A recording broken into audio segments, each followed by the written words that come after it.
नमस्कार दोस्तों।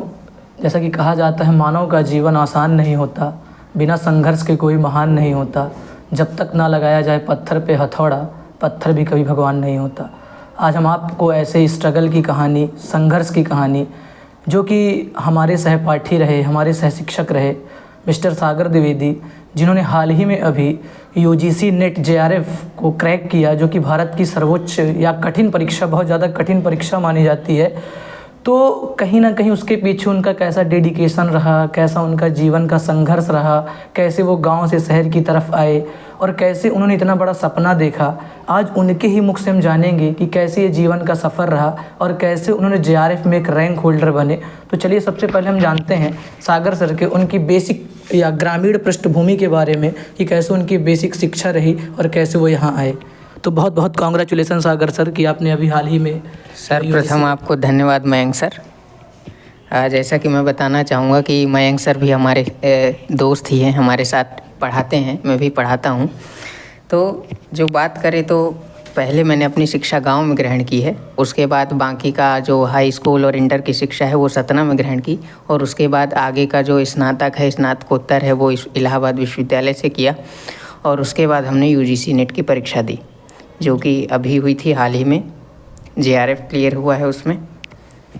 तो सर पहली बात ये बताइए, कैसा लग रहा है आपको? जेआरएफ मतलब जूनियर रिसर्च फेलोशिप, जैसा कि मैं जानता हूँ, और इसको NTA national testing agency UGC द्वारा कंडक्ट किया जाता है।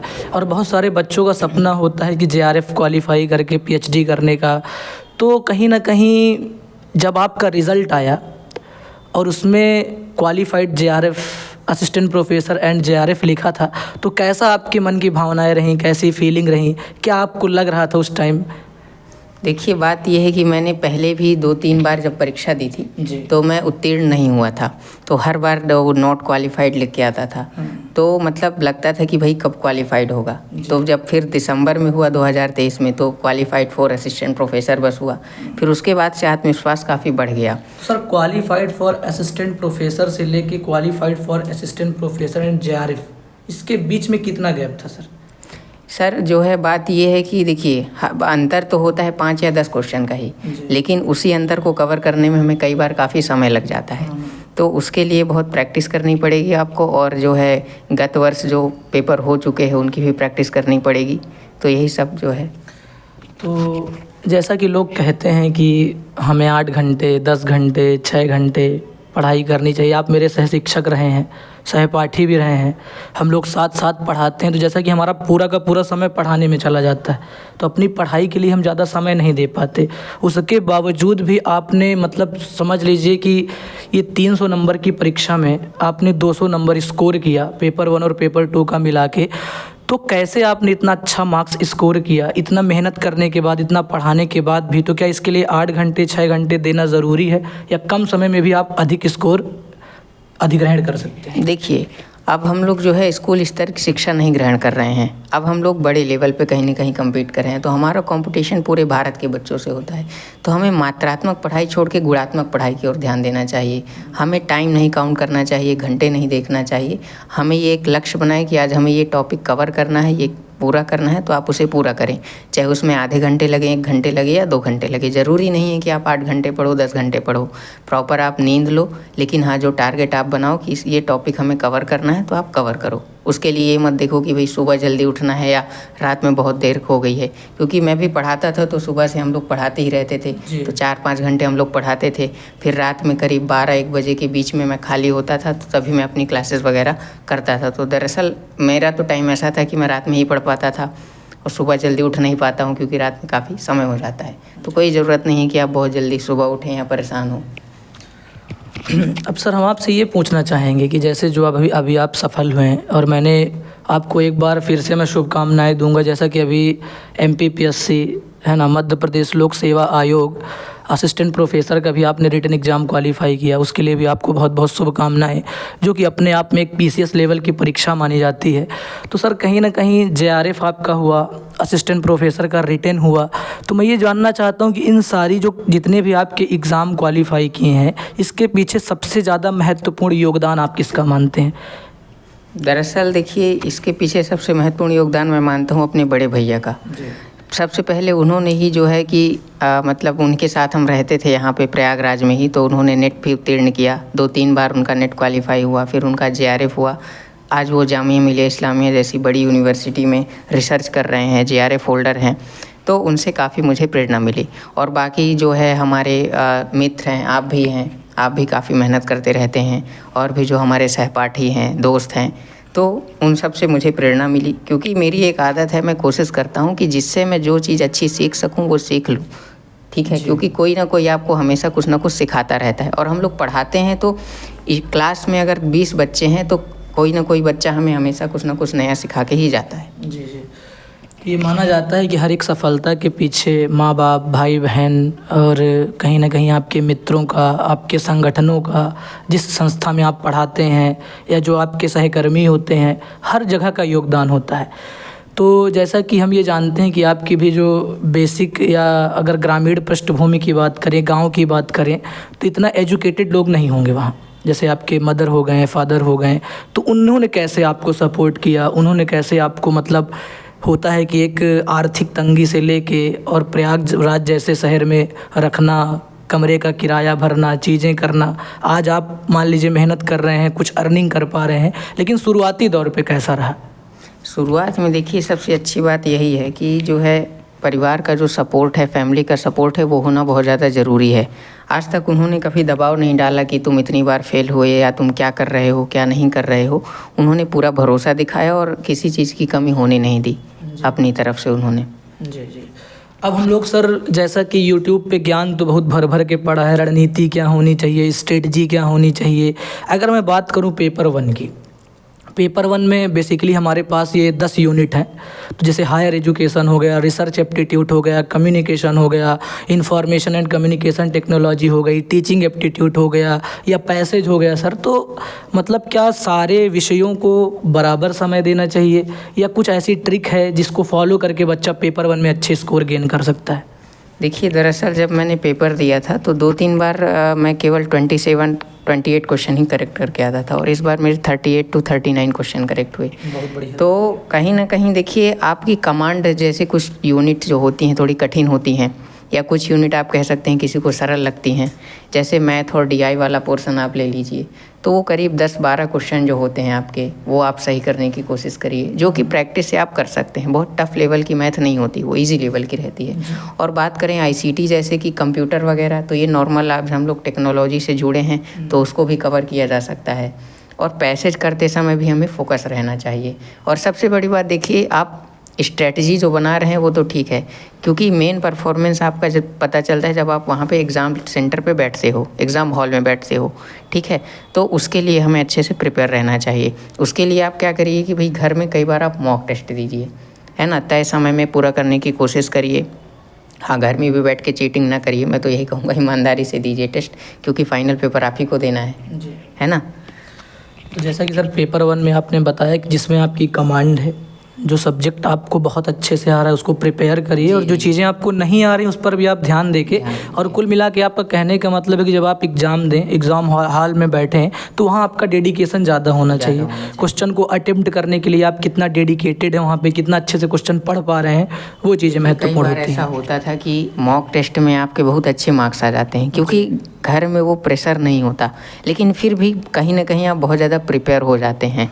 आप इतने ज़्यादा मॉक टेस्ट दे दो, इतना ज़्यादा प्रीवियस ईयर क्वेश्चन पढ़ लो। देखो पेपर 1 सीधा लिमिटेड है, और मैं तो ये कहूँगा कि आपको किसी कोर्स वगैरह ज़्यादा खरीदने की ज़रूरत नहीं है। यूट्यूब में तमाम फ्री क्लासेस अवेलेबल हैं, आप PYQ पढ़ लो 10 साल के, और प्रैक्टिस सेट काफ़ी लगाओ। डेली आप टारगेट करो कि एक सेट 50 क्वेश्चन का प्रीवियस ईयर पढ़ना है, और एक सेट आपको क्या लगाना है, मॉक टेस्ट लगाना है, और फिर उसका क्या कर लो, आप एनालिसिस कर लो। जी। तो जैसा कि आपने पेपर 1 की रणनीति बताई, स्ट्रेटजी बताई, अब हम चलते हैं पेपर 2 कॉमर्स की तरफ। तो पेपर 2 कॉमर्स जो है, ये मानते हैं बच्चे कि हम पेपर 1 में तो स्कोर गेन कर सकते हैं, लेकिन पेपर 2 में स्कोर गेन करना थोड़ा कठिन हो जाता है। मैक्सिमम बच्चे 50, 55, 60, अधिकतम जाते हैं वो 60, 65। लेकिन सर पेपर 2 जो हमारा है वो न्यूमेरिकल्स भी हैं, थियोरी भी हैं, और पेपर 2 को जो क्वेश्चन कंडक्ट करना या बनाने का जो तरीका है NTA वालों को, काफ़ी डिफ़िकल्टीज़ हैं वहाँ पे। मतलब ये तय कर पाना कि हाँ इस यूनिट से ज़्यादा आ रहा है, इस यूनिट से कम आ रहा है, करंट कितना आ रहा है। तो पेपर 2 को हम कैसे पढ़ें समराइज़ करके कम समय में। जैसे कि अभी दिसंबर का एग्ज़ाम आ गया और ज़्यादा से ज़्यादा हमारे पास 1 से 1.5 महीने का टाइम बचा हुआ है, तो जो बच्चे दिसंबर अटेम्प्ट देना चाहते हैं उन बच्चों को आप क्या सजेशन देंगे कि वो कितने अच्छे से प्रिपेयर करें पेपर 2 कि उनका कम से कम 55 to 60 मार्क गेन हो जाए? देखिए, बात ये है कि पेपर 2 जो है वो तो कहीं ना कहीं आप देखेंगे तो पेपर 1 से भी बड़ा होता है जी। उसमें भी 10 यूनिट होती हैं, काफ़ी सारा मतलब कंटेंट होता है। तो सबसे अच्छा तरीका ये होता है कि आप प्रीवियस ईयर क्वेश्चन पढ़ें, क्योंकि आपके पास अब समय कम है। तो आप कोशिश करें कि प्रीवियस ईयर क्वेश्चन की एक बुक खरीद लें जिसमें पास्ट 5 ईयर भी दिया हो तो भी सफिशिएंट है। आप 5 ईयर के जो PYQs हैं उनको अच्छे से आप कवर करिए और उसके बाद डेली टारगेट करिए कि कम से कम एक मॉक टेस्ट आप दो और उसको अच्छे से एनालिसिस करो। मॉक टेस्ट देने का ये मतलब नहीं है कि आपने टेस्ट दे दिया, आपके स्कोर हो सकता है 70 क्वेश्चन सही हो जाएँ, घर में 65 सही हो जाएँ, तो आपको खुश होने की ज़्यादा ज़रूरत नहीं है। आप उसमें जो ऑप्शन दिए हैं, जो वर्ड नया मिले, जो टर्म नया मिले, उसको आप क्या करो, एनालिसिस करो। गूगल पे आप सर्च करो, भैया आपके पास फ़ोन तो रहता ही है। तो बहुत बहुत फिर से आपको सर कांग्रेचुलेशन। एक कोई छोटी सी बात या कोई छोटी सी कहानी आप जो बच्चों को बताना चाहें, जो आपके जीवन को इंस्पायर करता है, जो आपके जीवन को एक प्रेरणा देता है, अगर आप कुछ बताना चाहें बच्चों को तो आप बता सकते हैं। दरअसल देखिए, एक्चुअली मुझे शायरी और कहानी वगैरह तो ज़्यादा आती नहीं है, लेकिन मोटिवेशन के तौर पे ये है कि इनर मोटिवेशन सबसे बड़ा होता है। आप मन में ठान लो। मेरी जिद थी कि जैसे NTA और UGC ने क्या किया है कि मैंने देखा कि वो टफनेस लेवल बढ़ाते जा रहे थे, तो मैंने ठाना था कि भाई आप कितना भी टफनेस लेवल बढ़ा लो, बढ़ाते जाओ और मैं उसको क्रैक करके रहूँगा। आप मन में ठान लो। आपका NTA, आप ये मानो कि भाई तुम कितना टेस्ट ले सकते हो, कितना टफनेस लेवल बना सकते हो, बनाओ, मैं क्रैक करके रहूँगा एग्ज़ाम, कुछ भी हो जाए। मतलब आपका कहने का मतलब है कि हमें बाहरी अभिप्रेरणा से ज़्यादा, बाहरी मोटिवेशन से ज़्यादा सेल्फ मोटिवेशन ज़रूरी है। अगर हम खुद मोटिवेटेड रहेंगे तो हमको अदर किसी के मोटिवेशन की ज़रूरत नहीं। कोई एक ऐसा चैनल, कोई एक ऐसा प्लेटफॉर्म जहाँ पर बच्चे आत्मविश्वास के साथ, पूर्ण विश्वास के साथ पढ़ सकते हैं, क्या आपकी नज़र में कोई ऐसा चैनल है? हाँ जी, एक्चुअली जो है कि मैं जो क्लासेस लेता था एक्चुअली शुरू से, तो जब से मैंने देना पेपर चालू किया था तो ऑनलाइन क्लासेस में जैसे यूट्यूब है, तो यूट्यूब में तलवीर सर हैं। जी, तलवीर सर। हाँ जी, तलवीर सर, मैंने उन्हीं को शुरू से फॉलो किया और मैंने अदर टीचर का कोई लेक्चर वगैरह नहीं देखा, क्योंकि उनको काफ़ी बच्चे फॉलो करते हैं, उनकी मैराथन होती रहती है एग्ज़ाम के टाइम पे। तो आप कोशिश करें कि वो सारी क्लासेस को कवर करके जाएं। तो बहुत बहुत धन्यवाद सागर सर कि आपने अपना बहुमूल्य समय हमें दिया। और जैसा कि ये माना जाता है कि जो जीवन है, हम लोग छोटी छोटी परेशानियों से, छोटे छोटे समस्याओं से घबरा जाते हैं। लाइफ है, लाइफ में बहुत सारे स्ट्रगल आते हैं, बहुत सारी चुनौतियां आती हैं, तो कहीं ना कहीं सर उससे घबराना नहीं चाहिए। जैसे कि आपने कहा कि हम पिछली 3 असफलताओं को देखें, not qualified, not qualified, not qualified, वो सर सिचुएशन, वो मन की भावनाएँ, वो फीलिंग्स, लेकिन कहीं ना कहीं वो नॉट क्वालिफाइड से सर क्वालिफाई का जो सफ़र रहा। एक चीज़ मैं आपको बताता हूँ, जिस दिन, मतलब मैं बता रहा हूँ लिटरली, आपके उसमें लिख के आएगा qualified for JRF and assistant professor, आपको बहुत ज़्यादा खुशी होने वाली है। मतलब मैं तो देखा रिजल्ट तो मुझे तो पूरी रात नींद ही नहीं आई थी।